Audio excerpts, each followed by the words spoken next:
താൽക്കാലിക VC നിയമനത്തിൽ ഗവർണർക്ക് തിരിച്ചടിയുണ്ടായിരിക്കുന്നു. താൽക്കാലിക VCയെ നേരിട്ട് നിയമിക്കാൻ ഗവർണർക്ക് അധികാരമില്ല എന്ന വിധിക്കെതിരായ അപ്പീൽ ഹൈക്കോടതി തള്ളി. സിംഗിൾ ബെഞ്ചിന്റെ ഉത്തരവ് ഡിവിഷൻ ബെഞ്ച് ശരിവെച്ചു. ഗവർണർ സർക്കാരിന്റെ ഉപദേശമനുസരിച്ച് പ്രവർത്തിക്കണമെന്ന് കോടതി വ്യക്തമാക്കുകയും ചെയ്തു. ആന്റണി ജി ജോർജ് വിവരങ്ങളുമായി ചേരുന്നു. എത്രത്തോളം രൂക്ഷമായിട്ടുള്ള തിരിച്ചടിയാണ് ഗവർണർക്കുണ്ടായിരിക്കുന്നത്? ഈ തിരിച്ചടിയുടെ ഫലമായിട്ട് താൽക്കാലിക VCമാർ പുറത്താവുന്ന ഒരു അവസ്ഥയിലേക്ക് എത്തിയിട്ടില്ലേ? തീർച്ചയായും നമുക്കറിയാം, സർവകലാശാലയുമായി ബന്ധപ്പെട്ട് ഗവർണറും സർക്കാരും തമ്മിലുള്ള പോര് അതിരൂക്ഷമായി തുടരുന്ന ഒരു സാഹചര്യമാണ് നിലവിലുള്ളത്. ആ ഘട്ടത്തിലാണ് ഇപ്പോൾ ഏറ്റവും പ്രധാനപ്പെട്ട സുപ്രധാനമായ ഒരു വിധി ഇക്കാര്യത്തിൽ ഹൈക്കോടതിയുടെ ഭാഗത്ത് നിന്ന് വരുന്നത് എന്നുള്ളതാണ് ഏറ്റവും പ്രധാനപ്പെട്ട കാര്യമായുള്ളത്. അതായത് താൽക്കാലിക VC നിയമനം കഴിഞ്ഞ ഇപ്പോഴുള്ള ഗവർണർ വരുന്നതിന് തൊട്ടു മുൻപ് സർക്കാർ ഈ മുൻ ഗവർണർ ആരിഫ് മുഹമ്മദ് ഖാനുമായി ഏറ്റവും കൂടുതൽ ഏറ്റുമുട്ടിയിരുന്നത് ഈ VC നിയമനവുമായി ബന്ധപ്പെട്ട കാര്യങ്ങളിലാണ്.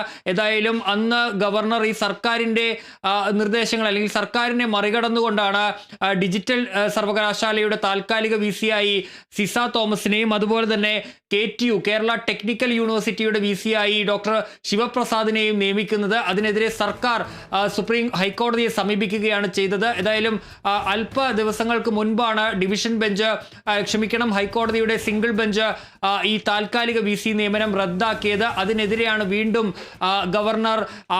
ഇപ്പോഴുള്ള ഗവർണർ രാജേന്ദ്ര അർലേക്കർ ഡിവിഷൻ ബെഞ്ചിനെ സമീപിച്ചത്. ഏതായാലും ഇപ്പോൾ കനത്ത തിരിച്ചടി തന്നെ ഗവർണർക്ക് ഇക്കാര്യത്തിൽ ഉണ്ടായിരിക്കുന്നു എന്നുള്ളതാണ് ഏറ്റവും പ്രധാനപ്പെട്ട കാര്യം. നിലവിൽ ഹൈക്കോടതി ഈ ഉത്തരവിട്ട് പറഞ്ഞത് താൽക്കാലിക VC നിയമനം നേരിട്ട് ഗവർണർ നടത്താൻ പാടില്ല. സർക്കാർ നൽകുന്ന ലിസ്റ്റിൽ നിന്ന് വേണം ഇത്തരത്തിൽ നിയമനം നടത്താൻ. സർക്കാർ ഒരു പട്ടിക നൽകും, ആ പട്ടികയിൽ നിന്ന് മാത്രമായിരിക്കണം നിയമനം നടത്തേണ്ടത്. അതുപോലെ തന്നെ ഗവർണർ സർക്കാരിൻ്റെ ഉപദേശമനുസരിച്ച് പ്രവർത്തിക്കണം എന്നുള്ള ഏറ്റവും പ്രധാനപ്പെട്ട ഒരു നിർദ്ദേശം. ഗവർണർ സർക്കാരിൻ്റെ നിർദ്ദേശമനുസരിച്ച് പ്രവർത്തിക്കണം. മാത്രമല്ല താൽക്കാലിക VCയെ 6 മാസത്തിലധികം നിയമിക്കരുത്. 6 മാസത്തേക്ക് മാത്രമായിരിക്കണം താൽക്കാലിക VC ഉണ്ടാവുക. സ്ഥിരം VC അതിനുശേഷം ഉണ്ടാകണം. സ്ഥിരം VC ഇല്ലാത്തത് സർവകലാശാലകളുടെ പ്രവർത്തനത്തെ ബാധിക്കുമെന്നും ഇപ്പോൾ ഹൈക്കോടതി വ്യക്തമാക്കുകയും ചെയ്യുന്നു. ഏതായാലും ഗവർണറെ സംബന്ധിച്ച വലിയ തിരിച്ചടി. സമയത്തിന് അകം ഇപ്പോൾ ഉന്നത വിദ്യാഭ്യാസ മന്ത്രി R ബിന്ദുവും മാധ്യമങ്ങളെ കാണും. ഏതായാലും സർക്കാരിനെ സംബന്ധിച്ച് ഇപ്പോൾ ഈ നിലവിലത്തെ സാഹചര്യത്തിൽ കേരള സർവകലാശാലയിലെ തർക്കങ്ങളും പോരുകളും ഒക്കെ തുടരുന്നതിനിടയിൽ സർക്കാരിനെ സംബന്ധിച്ച് സർക്കാർ തുടർച്ചയായി ഉന്നയിക്കുന്ന ഈ സർവകലാശാലകളിലെ ചാൻസലറുടെ അധികാരവുമായി ബന്ധപ്പെട്ട് ഗവർണറുടെ അധികാരവുമായി ബന്ധപ്പെട്ടായിരിക്കുന്ന തർക്കങ്ങളിൽ സർക്കാരിനെ സംബന്ധിച്ചൊരു മേൽക്കൈ നൽകുന്ന ഒരു വിധി തന്നെയാണ് ഇപ്പോൾ ഹൈക്കോടതിയുടെ ഡിവിഷൻ ബെഞ്ചിൽ നിന്ന് ഉണ്ടായിട്ടുള്ളത്. ഏതായാലും ഇപ്പോൾ സിസ തോമസും അതുപോലെ തന്നെ ശിവപ്രസാദും പുറത്തേക്ക് പോകേണ്ട സാഹചര്യമാണ് നിലവിലുള്ളത്. സിസ തോമസിന്റെ കാലാവധി ഇതിനോടകം തന്നെ ഈ താൽക്കാലിക VC സ്ഥാനത്ത് പൂർത്തിയായിട്ടുണ്ട്. അതിന് പിന്നാലെയാണ് അവർ വീണ്ടും ഈ ഹർജിയുമായി ഹൈക്കോടതിയെ സമീപിച്ചത്. ഈ സിസ തോമസിന്റെയും അതുപോലെ തന്നെ ശിവപ്രസാദിന്റെയും ഹർജിയും ഹൈക്കോടതി ഡിവിഷൻ ബെഞ്ച് ഇപ്പോൾ തള്ളുകയും ചെയ്തിട്ടുണ്ട്. ഏതായാലും ഇരുവർക്കും ഇപ്പോൾ ആ സ്ഥാനം നഷ്ടമായിരിക്കുന്നു. നമുക്കറിയാം, കഴിഞ്ഞ ദിവസമാണ് കേരള സർവകലാശാലയിൽ ഈ മോഹനൻ കുന്നുമ്മൽ നിലവിലെ VC അവധിയിൽ പോയ സാഹചര്യത്തിൽ അധിക ചുമതല സിസ തോമസിന് ഗവർണർ നൽകിയത്. അതിന് പിന്നാലെ അവിടെ നമ്മൾ കണ്ട നാടകീയമായ സംഭവങ്ങൾ, സസ്പെൻഷന് പിന്നാലെ ഉണ്ടായ സിൻഡിക്കേറ്റിൽ യോഗമടക്കമുള്ള കാര്യങ്ങളൊക്കെ കണ്ടതാണ്. ഏതായാലും സിസ തോമസിന് അതുപോലെ തന്നെ ശിവപ്രസാദ് എമ്മിനും ഇനി താൽക്കാലിക VC സ്ഥാനത്ത് തുടരാൻ വേണ്ടി കഴിയില്ല. അവർ പുറത്തേക്ക് പോകുന്നു. ഗവർണർ നിയോഗിച്ച 2 VCമാർക്ക് ഇപ്പോൾ സ്ഥാനം നഷ്ടമാവുകയും ചെയ്യുന്നു. ഗവർണറെ സംബന്ധിച്ച് വലിയ തിരിച്ചടി ഉണ്ടായിരിക്കുന്നു. സർവകലാശാലകളിലെ താൽക്കാലിക VC നിയമനം പൂർണ്ണമായിട്ടും സർക്കാർ വഴി തന്നെ ഉണ്ടാവേണ്ടിയിരിക്കുന്നു എന്നുള്ള കൃത്യമായ സന്ദേശം ആണോ ഇത് നൽകുന്നത്?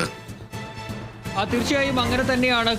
നിലവിൽ സർക്കാർ നൽകുന്ന പട്ടികയിൽ നിന്ന് വേണം ഇത്തരത്തിൽ നിയമനം നൽകാൻ. ആ പട്ടികയിൽ നിന്ന് മാത്രമായിരിക്കണം നിയമനം നടത്തേണ്ടത് എന്നുള്ളതാണ്, VC നിയമനം നടത്തേണ്ടത് എന്നുള്ളതാണ് ഹൈക്കോടതിയുടെ ഡിവിഷൻ ബെഞ്ച് വ്യക്തമാക്കുന്നത്. മാത്രമല്ല ഗവർണർ സർക്കാരിൻ്റെ ഉപദേശമനുസരിച്ച് പ്രവർത്തിക്കണമെന്നുകൂടി കൃത്യമായി തന്നെ ഈ പറയുന്നു. അതായത് സർക്കാർ പറയുന്ന അല്ലെങ്കിൽ സർക്കാർ നൽകുന്ന പട്ടികയിൽ നിന്ന് യോഗ്യരായ ഒരാളെ തിരഞ്ഞെടുക്കുക എന്നുള്ളതാണ് ഇതിലെ ഏറ്റവും പ്രധാനപ്പെട്ട കാര്യം. അത് അങ്ങനെ തന്നെ ആയിരിക്കണമെന്നാണ് ഹൈക്കോടതി ഡിവിഷൻ ബെഞ്ച് ഇപ്പോൾ വ്യക്തമാക്കുന്നത്. അതിനപ്പുറത്തേക്ക് നേരത്തെ ഇവരെ നിയമിക്കുന്നത് ആരിഫ് മുഹമ്മദ് ഖാൻ ഈ യോഗ്യരായ കുറേ ആളുകളുടെ ഒരു പട്ടിക തയ്യാറാക്കി അതിൽ നിന്നാണ്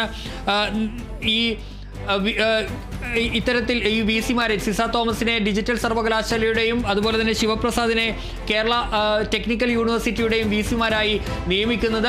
അത് അങ്ങനെ പാടില്ല, അത് നിയമവിരുദ്ധമാണ് എന്ന് കോടതി ചൂണ്ടിക്കാണിക്കുന്നു.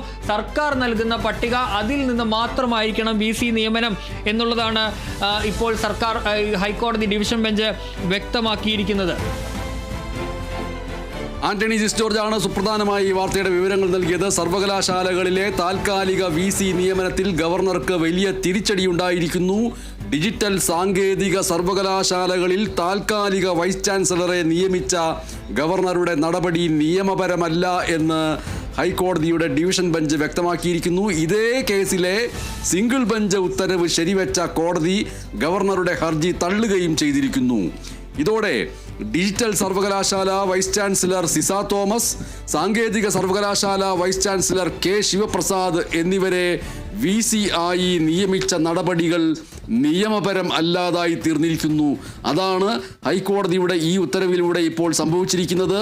സ്വാഭാവികമായിട്ടും ഡിജിറ്റൽ സർവകലാശാല വൈസ് ചാൻസലർ സിസ തോമസ് പുറത്തേക്ക്, സാങ്കേതിക സർവകലാശാല വൈസ് ചാൻസലർ കെ ശിവപ്രസാദും പുറത്തേക്ക്. ഈ രണ്ടു പേരും ഈ ഹൈക്കോടതിയുടെ വിധിയിലൂടെ പുറത്തേക്ക് പോകുന്ന അവസ്ഥ വരുന്നു. ഇവരെ വി സിയായി നിയമിച്ച നടപടികൾ നിയമപരമല്ല എന്ന് അർത്ഥശങ്കയ്ക്കിടയില്ലാത്ത രീതിയിൽ ഹൈക്കോടതി വ്യക്തമാക്കുകയും ഉത്തരവിടുകയും ചെയ്തിരിക്കുന്നു. നിയമനം നടത്തേണ്ടത് സർക്കാർ പാനലിൽ നിന്നാണ് എന്ന് സിംഗിൾ ബെഞ്ച് ഉത്തരവിട്ടിരുന്നു. ആ ഉത്തരവ് ഡിവിഷൻ ബെഞ്ചും ശരിവച്ചിരിക്കുന്നു. ഇതോടുകൂടി സിസ തോമസും ശിവപ്രസാദും പുറത്തേക്കുള്ള വഴിയിലാണ്. മുൻ ഗവർണറായിരുന്ന ആരിഫ് മുഹമ്മദ് ഖാൻ നടത്തിയ നിയമനം നിയമപരമല്ല എന്നുള്ളതാണ് ഇതിൽ ഏറ്റവും പ്രധാനപ്പെട്ട കാര്യം. രണ്ട് സർവകലാശാലകളിലെയും താൽക്കാലിക വി സിമാരുടെ കാലാവധി 28-ാം തീയതി അവസാനിക്കുന്ന സാഹചര്യത്തിൽ ഇപ്പോഴത്തെ നിയമനത്തിൽ ഇടപെടുന്നില്ല എന്ന് ഹൈക്കോടതി സിംഗിൾ ബെഞ്ച് നേരത്തെ പറഞ്ഞിരുന്ന കാര്യം കൂടി ഇപ്പോഴത്തെ ഗവർണർക്ക് തിരിച്ചടിയായിട്ടുള്ള ഈ വാർത്തയോടൊപ്പം നാം ഓർക്കേണ്ടതുണ്ട്. സർക്കാരിൻ്റെ പാനൽ മറികടന്നുകൊണ്ടാണ് ചാൻസലർ കൂടിയായ അന്നത്തെ ഗവർണർ ആരിഫ് മുഹമ്മദ് ഖാൻ സാങ്കേതിക സർവകലാശാലയിലേക്ക് ഡോക്ടർ കെ ശിവപ്രസാദിനെയും ഡിജിറ്റൽ സർവകലാശാല വൈസ് ചാൻസലറായി ഡോക്ടർ സിസ തോമസിനെയും നിയമിച്ചത്. ഇത് ചോദ്യം ചെയ്ത ഹർജിയിലാണ് ഹൈക്കോടതിയുടെ ഇടപെടൽ. ഈ ചോദ്യം ചെയ്യൽ വളരെ പ്രധാനപ്പെട്ടതാണ്. കാരണം സർക്കാർ ഒരു പാനൽ മുന്നോട്ട് വയ്ക്കുന്നു, ആ പാനൽ അനുസരിച്ചാണ് നിയമനം നടത്തേണ്ടത്. അതിന് പകരം ആ പാനലിനെ മറികടക്കുന്നു. എന്നിട്ട് ചാൻസലർ കൂടിയായ അന്നത്തെ ഗവർണർ ആരിഫ് മുഹമ്മദ് ഖാൻ ചെയ്ത കാര്യം സാങ്കേതിക സർവകലാശാലയിലേക്ക് ഡോക്ടർ കെ ശിവപ്രസാദിനെയും ഡിജിറ്റൽ സർവകലാശാലയുടെ വൈസ് ചാൻസലറായി ഡോക്ടർ സിസ തോമസിനെയും നിയമിച്ചു. ഇപ്പോൾ തിരിച്ചടിയായിട്ടുള്ള ഈ കോടതിയുടെ ഇടപെടലിലൂടെ ഇവർ പുറത്തേക്കുള്ള വഴിയിലേക്ക് നീങ്ങുന്നു എന്നുള്ളതാണ് ഇതിലെ ഏറ്റവും പ്രധാനപ്പെട്ട കാര്യം. സാങ്കേതിക സർവകലാശാലയുടെ നിയമമുണ്ട്. ആ നിയമം അനുസരിച്ച് പറയുകയാണെങ്കിൽ താൽക്കാലിക വി സിയുടെ നിയമനം സർക്കാർ നൽകുന്ന പട്ടികയിൽ നിന്ന് ആകണം എന്നാണ് ഹൈക്കോടതിയുടെ ഉത്തരവ്. ഈ കാര്യത്തിൽ ഗവർണർ നൽകിയ ഹർജിയിൽ ഡിവിഷൻ ബെഞ്ച് വ്യക്തത വരുത്തിയിരുന്നു. എന്നിട്ടും ഉത്തരവ് മറികടന്ന് ഗവർണർ നിയമനം നടത്തുകയായിരുന്നു എന്നതാണ് ഇപ്പോൾ ഈ വാർത്ത പുറത്തു വരുമ്പോൾ മനസ്സിലാവുന്നത്. സ്വാഭാവികമായിട്ടും താൽക്കാലിക വി സി നിയമനത്തിൽ ഗവർണർക്ക് തിരിച്ചടിയുണ്ടായിരിക്കുന്നു. അപ്പീൽ ഹൈക്കോടതി തള്ളിയിരിക്കുന്നു. ആന്റണി ജി ജോർജാണ് വിവരം നൽകിയത്.